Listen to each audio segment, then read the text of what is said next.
শ্যামনগরের নেশা মুক্তি কেন্দ্রে যুবকের মৃত্যু ঘিরে উত্তেজনা, ঘটনাস্থলে পুলিশ। ভাঙচুর করা হলো নেশা মুক্তি কেন্দ্র। ভাটপাড়া পৌরসভার অন্তর্গত ২৬ নম্বর ওয়ার্ডের দিঘিরপাড় এলাকায় একটি বাড়িতে নেশা মুক্তি কেন্দ্র চালাতো দুটি যুবক। অত্যাচার করা হতো রোগীদের, এই বলে অভিযোগ। মঙ্গলবার দুপুরে এক যুবকের ঝুলন্ত দেহ উদ্ধার হয় নেশা মুক্তি কেন্দ্র থেকে।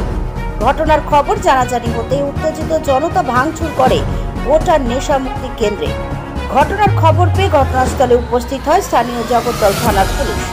ব্যুরো রিপোর্ট, নিউজ ২৪ বাংলায়।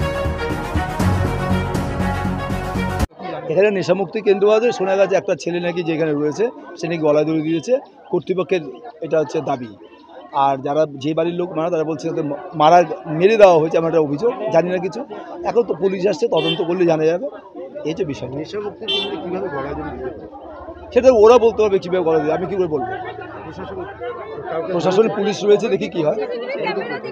এ বছর খানেক দুয়েক হবে হয়তো, অল্প দিন ধরে চলছে।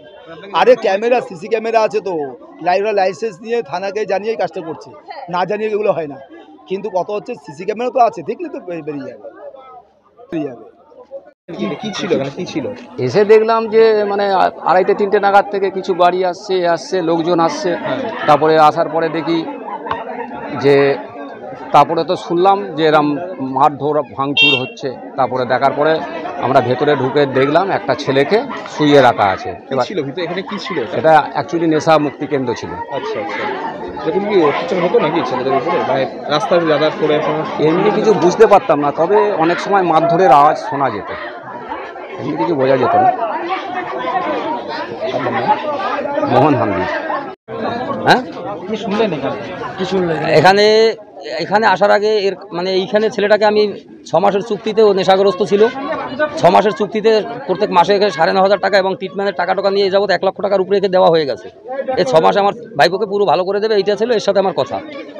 পরে একে দেওয়া হয়েছে আজকে বেলা 2:52 সময়। প্রত্যেক মাসে বলে আগের থেকে উন্নত, ভালো, আগের থেকে ভালো, এই বলে টাকা নিচ্ছে। এবার আজকে 2:52 বাজে, তখন উনি ফোন করেছে।